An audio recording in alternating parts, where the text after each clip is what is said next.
따라합시다. 우리 교회는 사도행전적 교회를 이루어가는 신앙 공동체입니다. 성령 충만하여 증인된 삶을 살아가시는 우리 모든 성도 되어지기를 주님의 이름으로 소망하며 축원합니다. 이렇게 여러분을 볼 때마다 저는 늘 기분이 좋고 참 마음이 행복하다는 생각이 들어요. 왜냐하면 이렇게 한 시대에 한 교회에서 만나서 신앙생활하는 것은요, 어쩌면 하나님의 놀라우신 섭리와 은혜가 아니면 있을 수 없기 때문에 그래요.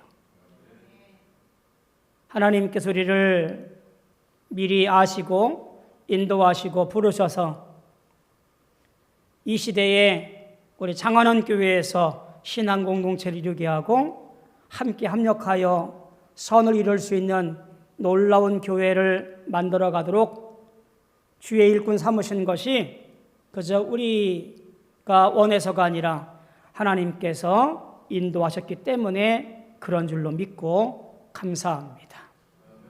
한번 우리 좌우 앞뒤를 한 번씩 볼까요? 잘 보세요.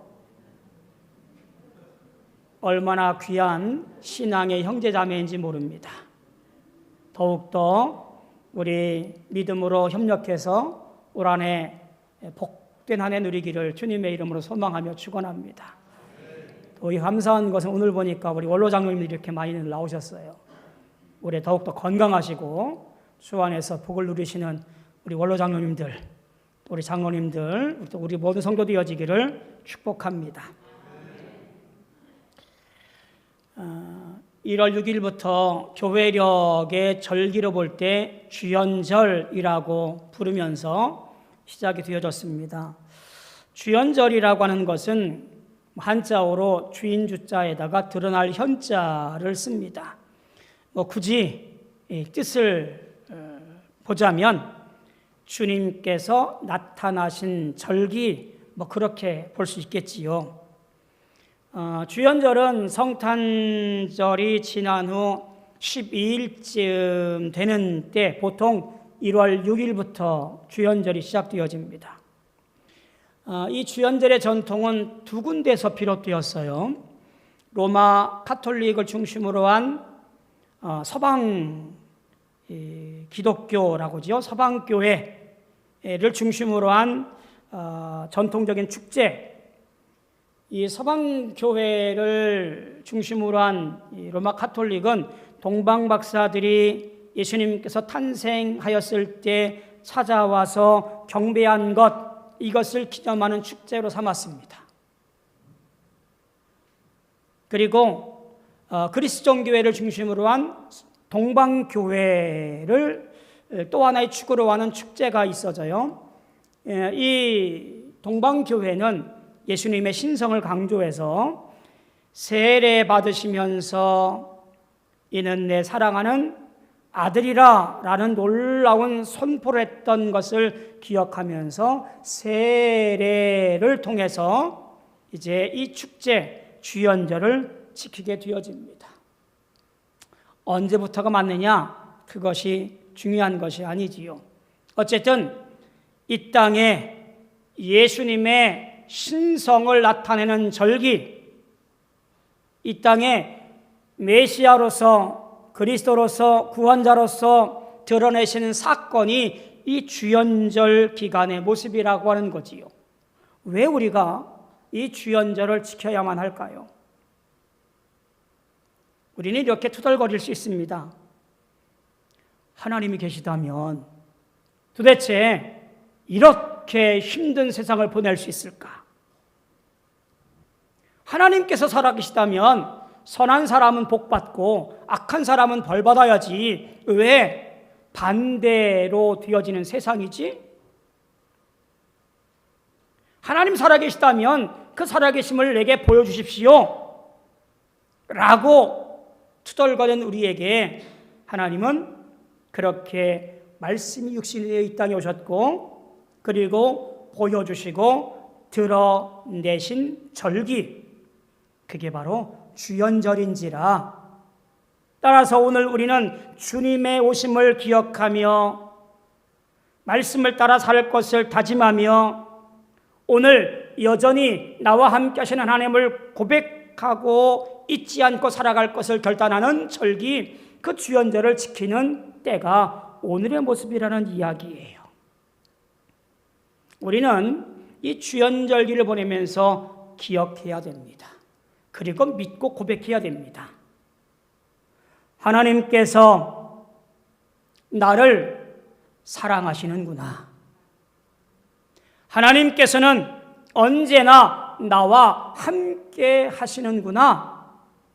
이 사실을 기억하고 또 고백하고 주님을 따라 살아가게 되어지는 귀한 주연절기 되어지기를 축복합니다.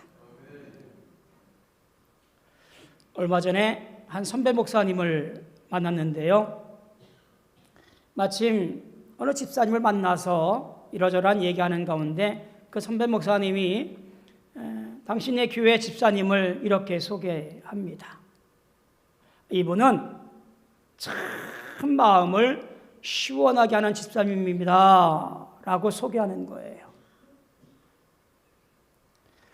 목사를 잘 돕고 교회를 살피고 성도들을 기쁘게 하는 사람이라고 그렇게 소개하는 거예요.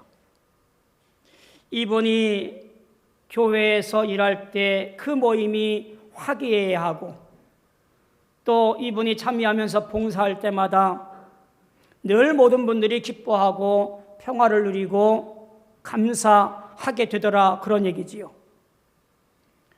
그렇게 소개를 받고 보니까 이런 생각이 드는 거예요.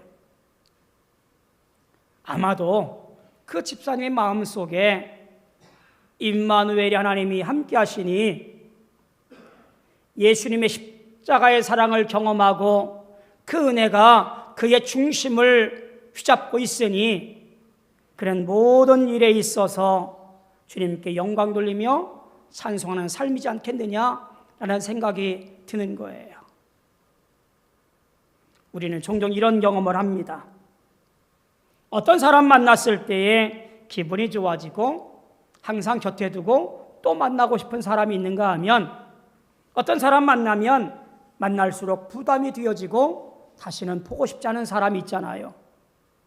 또한 우리는 만나든 말든 별 상관치 않는 그런 세 부류가 있습니다.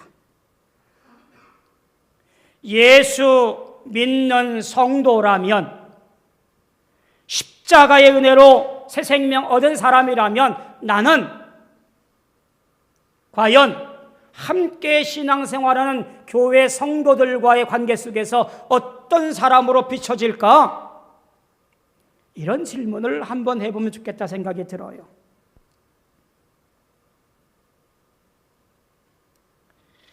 오늘 말씀 보니까 바울이 몇 사람을 소개하면서 우리에게 교훈을 하는 장면이 나옵니다. 스데바나, 부드나도, 아가이고가 그런 사람들입니다. 이 사람들을 소개하면서 이들을 통하여 교회와 성도가 어떤 모습인가라고 하는 것을 우리가 그 속에서 살펴보게 되어져요. 오늘 말씀을 시작하면서 이 한 구절 말씀이 유독 눈에 들어옵니다. 바로 18절 말씀이지요. 이 말씀 가운데 이렇게 있습니다. 나와 너희 마음을 시원하게 하였으니 라는 이 말씀이에요. 이 말씀이 눈에 들어오면서 시원하게 하다라고 하는 말을 더욱더 살피게 되어집니다. 이 말을 영어에서는 refresh라고 영어 성경은 번역을 해놓았고요. 표준세 번역은 생기를 불어넣어 주었다라고 번역을 해놓았고, 새 번역 성경은 즐겁게 해주었다라고 번역을 해놓았고, 공동 번역은 걱정을 들어주었다라고 번역을 해놓았어요. 종합해보면 이 시원하게 하다라는 이 말은 어떤 육체적인 쉼이나 회복보다는 영적인 기력을 회복하는 것에 아마 초점에 맞추어진 단어로 보게 되어져요. 성경을 읽다 보면 아무리 믿음의 위대한 사람이라 할지라도 인간적인 고백을 드러놓을 때가 있어요. 그들은 이렇게 말합니다. 우리도 너희와 같이 성정을 지닌 사람이다 라고 고백을 합니다.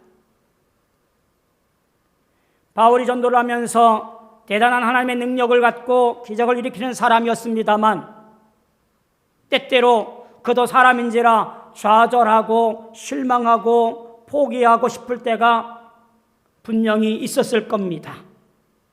그런데 그때마다 그의 곁에서 동역자들, 즉 스데바노와 부드나도와 아가이오 같은 사람들끼리 그들을 협력하고 물질로 도와주고 기도로 도와주고 영적인 기력을 회복하도록 새로운 힘을 불어넣어주는 사람들 때문에 새 힘을 얻어서 성령의 은혜 가운데 그 전도 여행을 완수할 수 있게 되었다라는 이야기예요.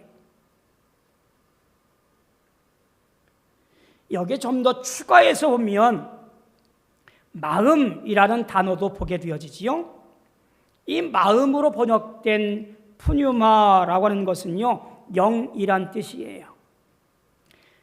바울이 일반적으로 이 마음이라고 하는 것을 쓸 때에 혹은 생기라는 뜻과 함께 있는 푸시케라는 것을 자주 썼는데 오늘 고린도전서 6장에 나와 있는 말씀을 푸뉴마라고 하는 말을 썼어요. 아마 다른 의미가 있었겠지요.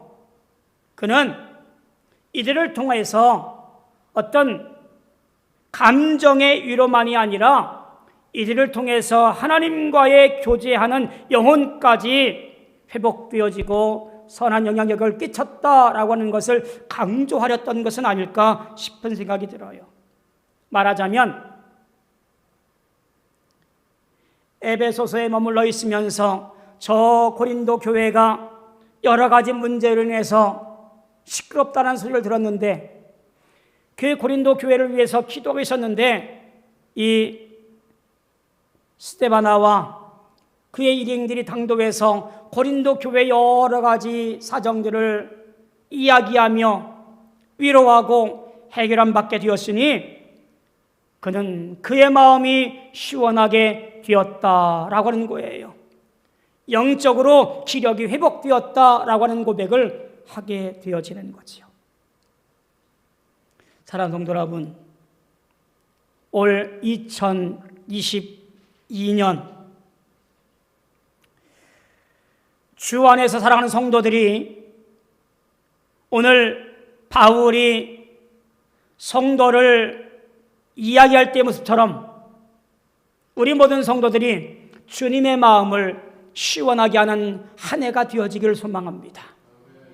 지난주에 우리는 좋은 교회라는 말씀으로 나눴습니다.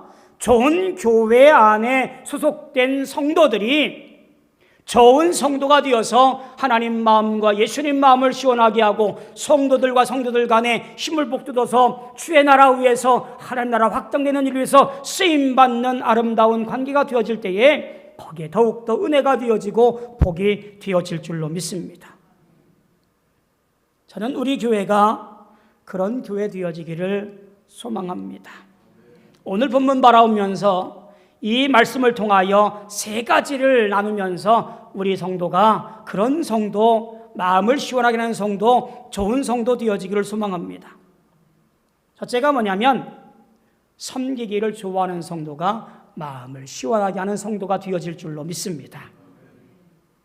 섬기기를 좋아하는 사람이 남의 마음을 시원하게 한다라는 이야기예요.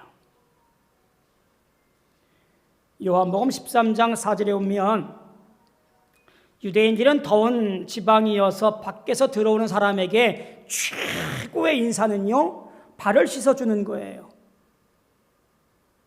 우리 같은 신발이 아니라 그 당시는 신발이 없거나 샌들 같은 형태의 신발을 신었어요.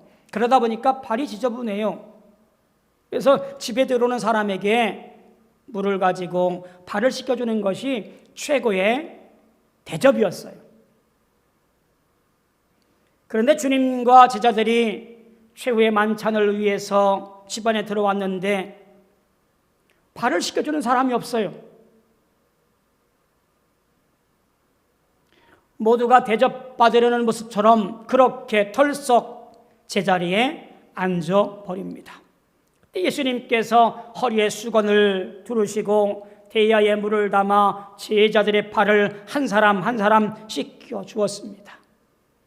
제자들이 얼마나 당황했을까 싶은 생각이 들어요. 그리고 이런 말씀하시지요. 너희도 이와 같이 하라 라고 명령합니다. 예수님은 자신을 낮추시고 죽기까지 섬기셨습니다. 교회 안에 여러 직분도 봉사를 목적하지 않은 직분이 없어요. 누구든지 높임을 받기 위해 직분을 받은 사람은 없습니다. 착각하지 말아야 돼요. 제가 만났던 몇몇 사람들,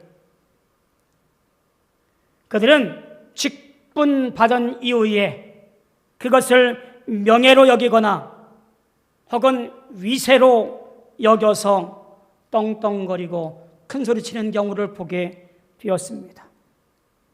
과연 이 사람들이 예수 믿는 사람인가? 성경을 따르는 사람인가? 예수의 제자라고 말할 수 있는가? 라고 그런 의구심이 드는 경우를 몇몇 보게 되었어요. 예수 믿는 사람의 힘이 어디서 나옵니까? 돈인가요? 지식인가요? 권세, 권력인가요? 아니에요. 예수 믿는 사람의 영적 힘과 영적 권위는 전심을 다하는 섬김에서 옵니다. 다른 사람을 진심으로 섬기는 것이 얼마나 아름다운 것인지 우리는 신앙 공동체를 이뤄가면서 올 한 해 우리가 해야 할 가장 첫 번째 마음을 시원케 하는 성도의 바른 모습인 줄로 믿습니다. 몇 년 전에 예배당을 봉헌하기 위해서 태국에 다녀온 적이 있어요.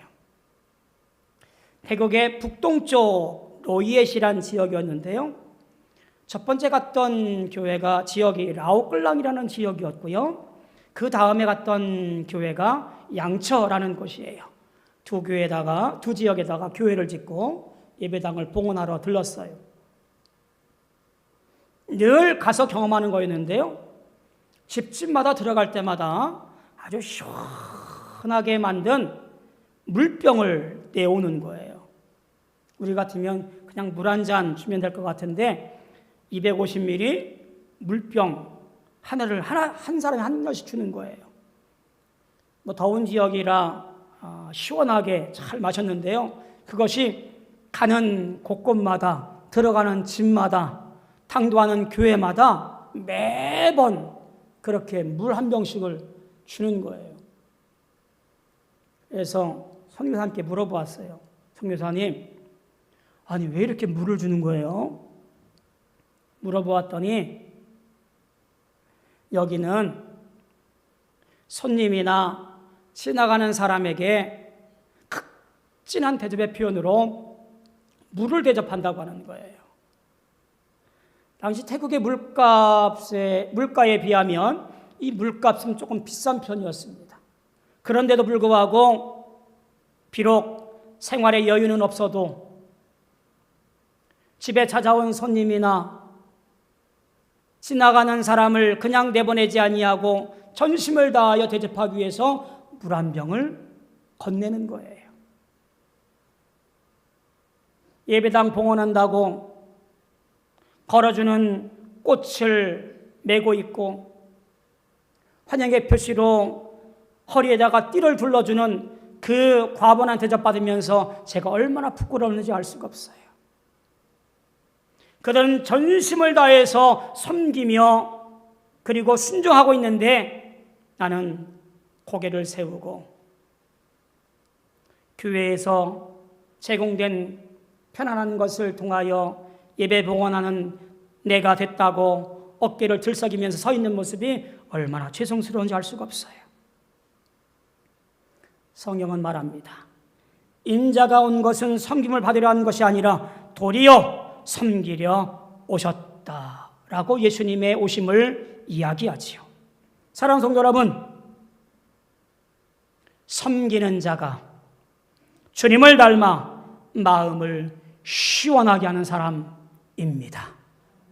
그렇게 되어지기를 축복합니다. 두 번째가 좋은 소식을 전하려는 사람이 마음을 시원하게 하는 성도인 줄로 믿습니다.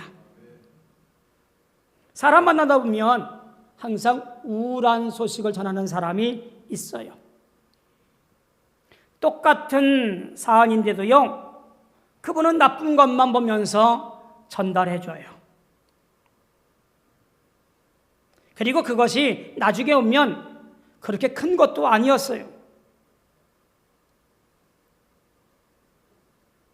그저 조금만 지나가면 혹은 서로 간에 해결할 수 있는 문제들이었어요. 우리 눈으로 볼 때 부정적인 것, 안 좋은 것을 보다 보니 계속해서 그런 것이 보여지고 또 그것을 전달하다 보니 그들과 함께하는 사람들이 그렇게 부정적일 수밖에 없게 되어지는 거지요. 마치 내 눈에 검은색 선글라스를 끼고 있을 때 모든 것이 검게 보여지듯이 아마 그런 것이 아닐까 생각이 되어집니다. 매사에 큰일 났다고 하면서 일을 만드는 경우가 우리 곁에 있게 되더라라고 하는 이야기예요. 성경은 우리에게 그렇게 말하지 않습니다. 데살로니가전서 5장 16절에 보니까 성도들은 어떻게 살라고 말하냐면 항상 기뻐하라라고 그렇게 우리의 삶의 모습을 지적합니다. 성령께서 주신 놀라운 은혜로 말미암아 우리는 기쁨으로 살아가야 할 사람들이에요. 기쁜 사람의 눈에는 좋은 것, 즐거운 것, 좋은 면이 보일 수밖에 없어요. 실패해도 그 속에서 하나님의 좋은 은혜의 면을 발견하게 되어지고요. 몸이 아파도 그 속에서 주님의 뜻을 발견하고 감사하고 기뻐하고 영광 돌리는 거예요. 그게 바로 성도의 모습이지요. 어느 글에 보니까 나는 이런 사람이 좋다라는 글이 있더라고요. 물질이나 힘에 굴하지 않고 옳은 말을 하는 사람, 빈부나 계급을 의식하지 않고 솔직하고 명랑하게 살아가는 사람, 다른 사람을 충분히 이해하고 격려해주며 좋은 점을 발견하여 말해주는 사람, 말없이 사랑하고 빚도 없이 희생하는 사람,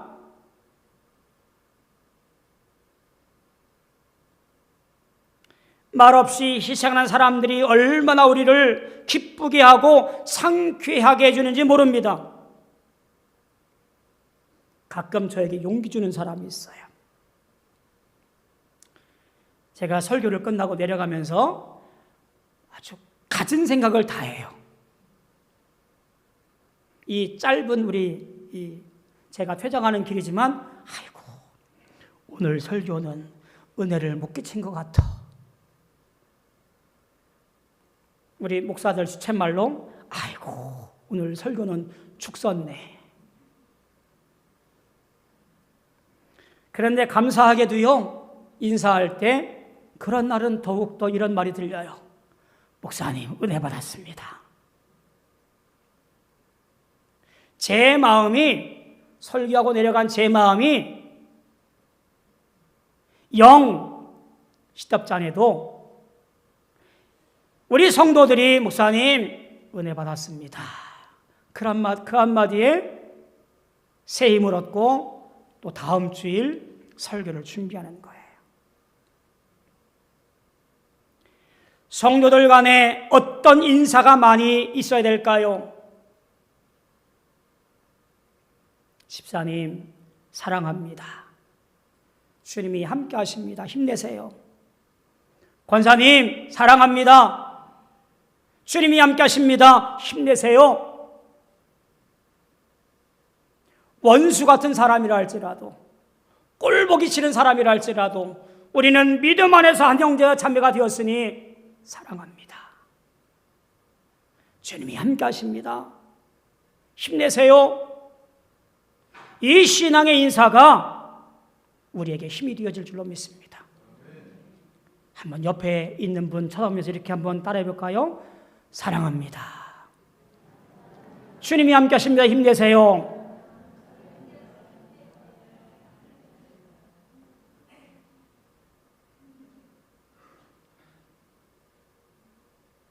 여러분들은요, 볼수록 사랑스러워요. 여러분들은요, 주님이 함께 하셔요. 어떠한 어려움이 있다 할지라도, 어떠한 슬픔이 있다 할지라도 주님이 함께 하시는 것을 믿고 힘내시기를 축복합니다. 잠언 15장 30절에 보니까 좋은 기별은, 좋은 소식은 뼈를 윤택하게 하느니라. 잠언 25장 13절에 보니까 충성된 사자는 그를 보낸 이에게 마치 추수하는 날의 얼음 냉수 같아서 능히 그 주인의 마음을 시원하게 하느니라. 성경이 우리에게 뭐라고 말하냐면 좋은 소식을 전하는 사람이 되어지라고 말하는 거예요. 나쁜 이야기가 아니라 좋은 소식을 전함으로 듣는 자가 시원하게 하며 듣는 사람이 복이 되어지며 듣는 사람이 힘을 내게 하는 그런 삶을 살아가도록 동기가 되어지고 힘이 되어지라고 말하는 겁니다. 우리 모든 성도들이 좋은 소식을 전하는 자들이 되어서 마음을 시원케 하는 우리 모두 되어지기를 축복합니다. 세 번째는요, 부족한 것을 채워주는 사람이 마음을 시원하게 하는 성도입니다. 사람은 누구나가 부족한 것들이 있어요. 말이나 일에 부족한 것이 있을 수도 있고요, 신체적으로 부족한 것이 있을 수도 있습니다. 지식이 부족하거나 세상 살아갈 지혜가 부족할 수도 있습니다. 그런데 그 부족한 것을 나무라거나 조롱하거나 비하하는 사람이 있어서는 사람을 기쁘게 할 수가 없어요. 더구나 우리들은 남을 세워주고 남을 도와주는 사람이어야 되는데 남의 부족한 것을 채우는 사람이 되어지지 않는 한 그러한 일은 일어날 수가 없습니다. 사람의 마음을 시원하게 하는 사람, 주님의 마음을 시원하게 하는 사람은 다른 사람을 넉넉하게 채워주며 부족한 것을 알아서 채워주는 사람이 얼마나 귀한 일인지 알 수가 없어요. 얼마 전엔가 한 경찰서 앞에 눈이 내린 아침 일찍 두 형제가 저금통을 놓고 간 일이 TV에 보여줬어요.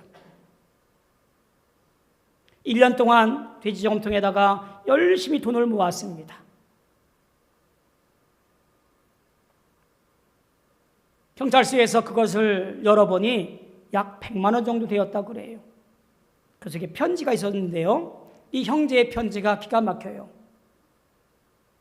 우리가 1년 동안 게임기 사려고 모았는데 좋은 일에 써주세요.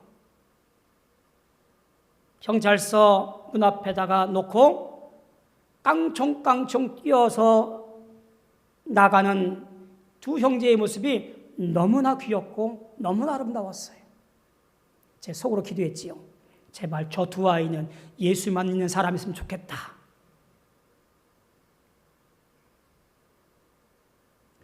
우리 교회가 작년에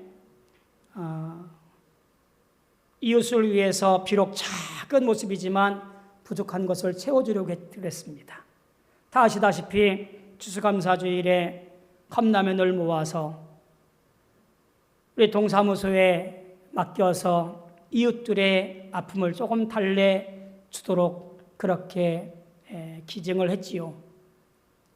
그리고 작년 장학금은 교회 내에서만이 아니라 교회 밖에 있는 사람들에게도, 학생들에게도 전달하고자 장학금을 전달했습니다.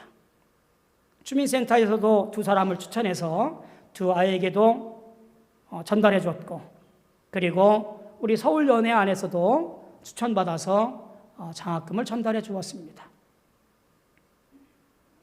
자랑하려고 하는 것이 아니라요, 드러내려고 하는 것이 아니라요, 우쭐대려고 하는 것이 아니라요, 우리 교회의 좋은 소식 시원케 하는 것은 이와 같이 작은 몸짓이라도 부족한 것을 채워주려고 하는 마음속에서 생겨난다라고 하는 사실이, 바울을 찾아준 사람들은 그들이 넉넉해서가 아니라, 시간이 남아돌아서가 아니라, 영적 지도자인 바울의 아픔과 바울의 수고를 기억하며 다가와서 위로하고 말씀으로 교제하며, 그리고 물질과 여러 가지로 도와주려 했던 한 신앙인의 모습인 것을 보게 되어집니다. 그래서 17절 말씀 보니까 그들이 너희의 부족한 것을 채웠음이라 라고 그들을 이야기해요. 오늘 우리 교회의 모습은, 오늘 우리 성도들의 모습은 이와 같이 부족한 것을 채워주는, 남의 아픔을 알고 함께 기도하며 함께 채워져가는 것에 힘쓸 수 있는 그런 교회, 그런 성도의 모습이 올해 우리의 모습이 되어지기를, 그래서 마음을 시원하게 하는 성도의 모습이 되어지기를 축복합니다. 말씀을 정리합니다. 섬기기를 좋아하는 사람이 마음을 시원하게 하는 성도입니다. 좋은 소식을 전하려는 사람이 마음을 시원하게 하는 성도입니다. 부족한 것을 채워주는 사람이 마음을 시원하게 하는 성도입니다. 올해 우리 교회는 좋은 교회, 좋은 성도가 되어서 하나님 마음과 사람의 마음을 시원하게 하는 우리 모든 성도 되어지기를 주님의 이름으로 소망하며 축원합니다. 기도하겠습니다. 고마우신 아버지 하나님, 주님의 은혜 감사합니다. 주 앞에 나와 예배하며 영광 돌림이 얼마나 감사한 일인지 알 수가 없습니다. 그러나 우리가 하나님 마음을 시원하게 할 수 있는 하나님의 종 되어지게 도와주옵소서. 섬기며 좋은 소식을 전하며 부족한 것을 채워줌으로 인해서 하나님, 우리 모든 성도가 서로에게 시원케 하는 사람, 이 세상을 시원하게 하는 사람, 하나님 마음을 시원하게 하는 사람이 되어지기를 원합니다. 주님, 그 모든 일에 열심을 다하여 올 한 해 충성하는 복된 한 해 되어지게 도와주시옵소서. 예수님의 이름으로 감사하며 기도하옵나이다. 아멘.